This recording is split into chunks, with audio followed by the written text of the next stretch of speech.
يا صباح الهنا وصباح الجمال وصباح الرزق وصباح مشرق ومعطر بذكر الله. تعالوا بقى كده نشم روايح زمان الحلوة، نشم ريحة الخبيث في البيت.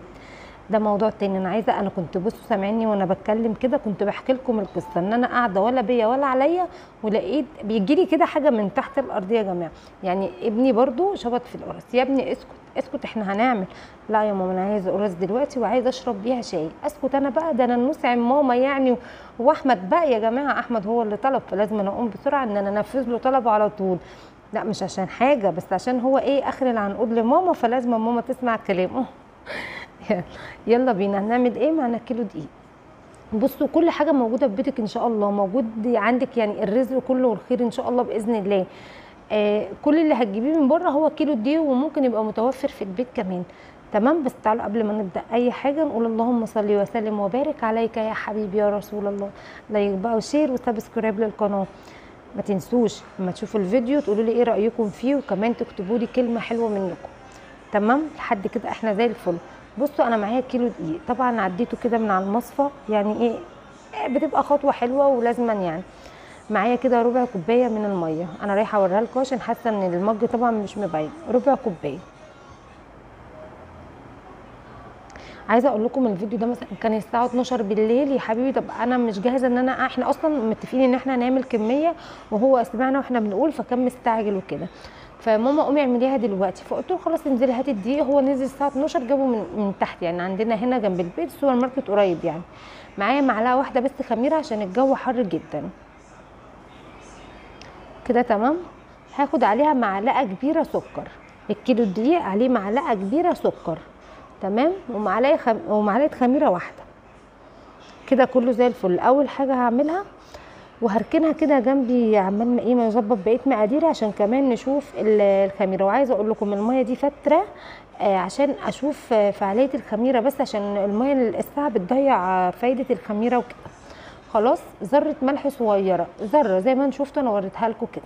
قلبتها في الدقيق بتاعي، ومعايا كوبايه سمنه، كوبايه معلقه يعني كوبايه مج، مش المج اللي هتعايري بيه الزيت. كمان معايا نص كوبايه من الزيت، يبقى كوبايه ونص كوبايه من الزيت. طيب لو انت بقى عايزه تبدلي، يعني مثلا لو انت بتحبيها ناشفه، انا بحبها طريه، انت بتحبيها ناشفه شويه، عايزه تغيري الزيت يبقى هو اللي كوبايه ونص كوبايه سمنه، عادي مفيش مشكله. لكن لو انت بتحبيها طريه يبقى زي ما قلت لك كده، كوبايه سمنه ونص كوبايه من الزيت. كده زي الفل. هبدا ان انا الماده الدهنيه بتاعتي دي هغلف بيها الدقيق، او زي ما بيقولوا زي ما بنقول وبنسمع من امهاتنا طبعا وكده، بنبس العجينه. بنبس العجينه. ممكن دلوقتي حد يقول يعني ايه بنبس العجينه؟ اقول ان احنا الماده الدهنيه بتاعتنا بنبدا ان احنا نعمل ايه، نغلف بيها الدقيق تماما. انا بغلف قدامكم بقى من غير عجان ومن غير اي حاجه. انا مش لازما يعني عجين. طب انا هعمل بلبن ولا ايه؟ هعمل بلبن رايب. طيب اللبن الرايب ده انا شاريه من سوبر ماركت عادي. لو انت بقى حابه ان انت هتعملي كميه في البيت، طبعا مش هتشتري من سوبر، هتجيبي سوبر ماركت وكده، فهتجيبي اللبن عادي. في الجو الحر اللي احنا فيه ده هتغليه من بالليل وتسيبيه، هيروب الصبح معاكي وهيبقى تمام. طيب ما حصلش، هنحط له معلقه خل، هو هيفصل لوحده. كده زي الفل زي الفل. الخميره بتاعتي شغاله وزي الفل، بس انا قلبتها كده عشان الفوران اللي هي كانت عاملاه، ونزلت بيها الاول، بحيث ايه ان انا هنزل بقى دلوقتي باللبن الرايب ده، عشان لو العجينه بتاعتي ما احتاجتش مني ميه تاني ما بقاش ايه، ابقى استفدت بالخميره. لحسن احط مثلا اللبن الرايب ده فما يبقاش محتاج تاني، فيبقى انا ما حطيتش خميره.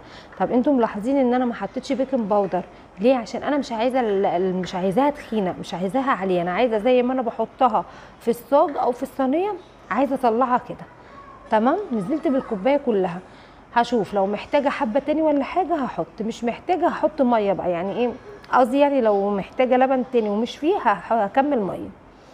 اديتها بقى عجنه كويسه كده، بس انت طبعا وديتها عجنه كويسه بنت ناس اهو.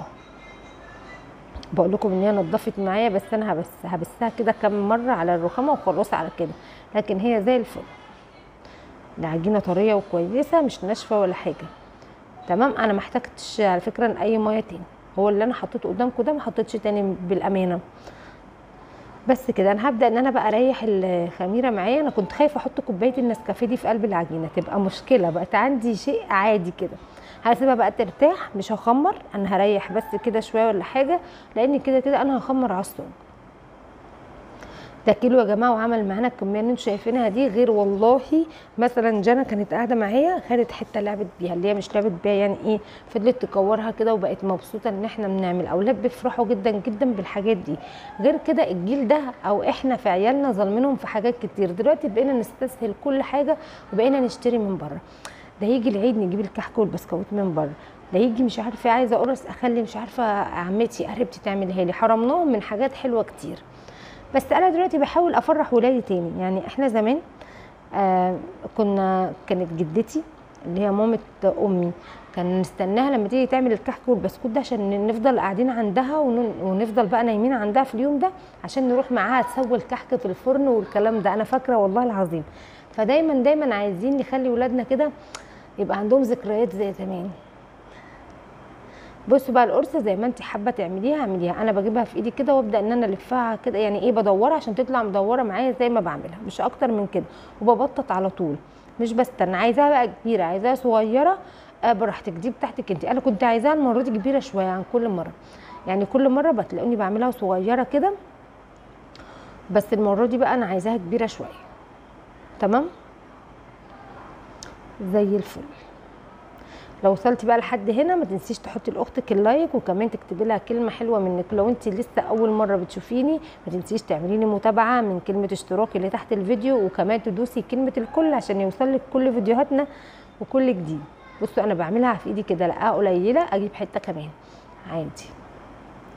طبعا وانا واقفه كده بتسلى كده وبنتكلم وبنرغي انا والولاد خلصناها على طول، خدوش وقت ولا اي حاجه بصراحه. يلا بينا. انا قلت لكم الايام دي هتلاقونا متجولين كتير عند حماتي، انا ما كدبتش. بص بقى لنا كام فيديو واحنا قاعدين هنا ماضيين معاها ايه، ماضيين عقد، مش عارفين العقد ده يتفك امتى. طبعا في حد كتب لي في التعليقات انت عملت الروتين وما فرشتيش، والله العظيم انا لحد دلوقتي يا جماعه لسه ما فرشتش الشقه. هتقولي لي ليه؟ عطلت كده على كام حاجه بتتعمل في الشقه، قلقانه قوي ان انا افرشها وفي الاخر ممكن يحصل حاجه فيبهدلوا لي الدنيا تاني. انتوا عارفين بقى ان انا غاسله كل حاجه. جنه جنه انا بسجل الفيديو يا جنه بعد اذنك. تمام. فانا قلت بقى لما يعني حاجه في السباكه وكده بتاعت الشقه، فخفت بقى ان انا ايه عماله بتشغلي وانا بسجل الفيديو. المهم ان كنا بنقول ايه، البت دي دايما كده بتنسيني. كنت هفرش خلاص والله، بس جه السخان بتاعي باظ وكده، فالسباك بقى ايه مستنيه اطلب واحد تاني او اجيب واحد وايه ويتعمل خلاص، يعني تعمل بقى وافرش. لحسن انا بقى لا قوي من دخول الناس اللي بتخش بقى عشان تركب السخان تعمل مش عارفه ايه، فهو ده اللي مانعني. لكن انا والله لسه ما فرشتش لحد ما بكلمكم كده. يلا بينا. طبعا زي ما انتم شايفين الفها كده بدورها بس عشان انا عايزه القرص بتاعتي كلها مدوره كده، مفيش حاجه طالعه ولا حاجه نازله وخلاص. الموضوع سهل خالص. ازاي؟ بسيط. بوريكم ان العجينه طريه مش ناشفه، لان انا من بعيد حسيت ان الكاميرا بعيده عني فمبينه كده ان ايه ده اول صاج خلص معايا. بصوا بقى ولسه في تاني، هنعمل صاجين من دول والصينيه اللي قدامكم دي. بس انا هفصل لحد ما اخلص لان مش هدوشكم اكتر من كده. بصوا يا جماعه موضوع سهل، انا وريتكم اهو ان انا بس بفردها كده وبططها على طول وبحطها. بصوا جانا يا جماعه لو واخدين بالكم، بصوا فرحانه وعماله بتبطط معايا في القرص. لا بصراحه انا انبسطت ان انا يعني بسطتها وكده. تحسوا ان جانا اكتر من جنة بتحب المطبخ. هبدا ان انا بالشوكه كده بقى اودي نغزتين 3 4 زي ما انت عايزه، بس هم 3 نغزات احسن ماشي، يبقى شكلها حلو كده. كله تمام كده وزي الفل. احنا ما نقدرش يا استاذ احمد نقول لك لا على حاجه. هوريلكم دلوقتي وهو بيدوق بقى ما بقاش مصدق بقى. حلو حلو يا ماما. وانا بسوي انا شامم، انا شامم ريحتها. طب يا ابني لسه بتستوي اعمل ايه طيب؟ لا شامم والله، انتوا فاهمين. فهنخليه بقى شامم. اوبا انا هنا مش هتكلم، هي تتكلم عن نفسها وتتحدث عن نفسها. شايفين ما شاء الله، مش حاطين بيكنج باودر ولا حاطين اي حاجه، حاطين الخميره وبس فقط لا غير. هوريكي بقى السوا دلوقتي يا ست الكل. يا خبر ابيض، ولا الريحه بقى اللي كان الجيران شمنها. الصاج التاني هيدخل اهو. انا ريحت على فكره يا جماعه الصاجات لما عليت كده شويه وحسيت ان هي خبرت دخلتها على طول، لان خمرت على الصاج وريحت برده شويه العجينه، ما اشتغلتش بيها على طول. بقول لكم بصوا اتسرق واحده من اول ما طلعت الصاج، دي كانت سرقه جنه يعني. ما اعرفوا اي حاجه تنقص لما اكون بعمل فيديو تعرفوا ان هي جنه على طول. يلا هوبا بقى، انتوا شايفين اتكلموا انتوا بقى، انا مش هتكلم. ايه رايكم؟ شايفين السوا بتاع القرصه طريه على فكره جدا. بقول لكم سخنه، هستنى شويه بس تهدى عشان افتحها معاكم. بصوا ده خبر ابيض. يلا التانيه سخنه، بصوا سخنه والله. بقول لكم استنوا بس، انا هوريكم دلوقتي ان كل السوا واحد. نار عاليه طبعا وعلى الشبكه اللي في النص، وسيبي بقى سيبيها تعيش حياتها. تعالوا بقى كده نشوف احمد هيقول لنا ايه رايه في القرص ولا ايه، ولا احمد لسه ما جاش؟ لا هنفتح القرصه الاول. تعالوا نفتح كده ونشوف قلبها عشان خاطر ندخل الاستاذ بقى يدوق. شايفين من جوه مش مكتومه ولا اي حاجه، الفراغات بتاعتها باينه اهي قدامكم. كمان والله كانت سخنه، كانت محتاجه تهدى كمان شويه كده عشان نفتحها ونشوف قلبها. بس يلا عشان نقفل الفيديو، عشان احنا اصلا ما كناش هنلحق، لو استنيناها تهدى ما كناش هنلاقي الكيلو ده، كان زمانه سافر مع اصحابه. يلا يلا يا احمد. بصوا بقى كده هندخله دلوقتي يقول ايه رايه. ننوسه قلب امه ما يقدرش يطلب حاجه ابدا ابدا وما نعملهاش. بصوا القرص من قدام، ايه رايكم؟ قولوا لي. اسمعوا احمد بقى. يلا خد دوق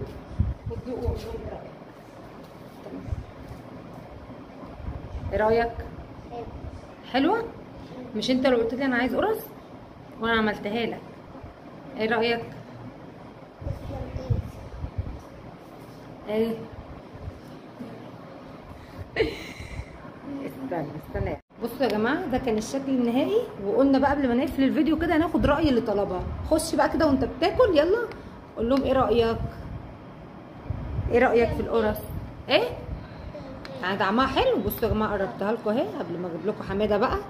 بصوا يا جماعه، بصوا الجمال والله هنا عدى كل حاجه. ما يتحرمش منك يا قلبي، اللي انت عايزه يا ابا انا اعمله لك. يا رب يكون الفيديو عجبكم يا جماعه ونال رضاكم يا رب. ده كان القرص بتاعتنا، وكانت شوفوا شكلها. انا عايزه اوريكم من اول. اقول لهم باي. يلا بينا. بصوا كده هو كيلو ما شاء الله. بصوا شايفين شكل القرص كلها، اللهم بارك اللهم بارك. بصوا برضو هنا، بصوا هنا مفيش اي كلام. طبعا بقول له سلم لي عمرك يا حبيبي. على فكره يا جماعه هو انا بديله القرصه كده خرج بس ايدي، هو دايما متعود على كده. ربنا يهديه ويبارك لي فيه ويبارك لي في عمره يا رب ويخليه لي هو واخواته. فبصوا بقى يعني ربنا يهديه يا رب. بصوا يا جماعه شكل القرص الله اكبر، تفتح النفس وحاجه كده بجد من الاخر. يعني ليها وخدي المقادير دي وعلى ضمانتي. ان شاء الله الفيديو يعجبك وان شاء الله ينور رضاكم. اتمنى منكم يعني اتمنى من كل قلبي ان كل الفيديوهات اللي بنزلها تعجبكم وتنور رضاكم، واتمنى منكم ان انتوا تشجعونا كده بكلمه حلوه تفتح نفسنا وتخلينا نصور كل شويه. هسيبكم في رعايه الله واشوفكم في فيديو جديد، والسلام عليكم ورحمه الله وبركاته.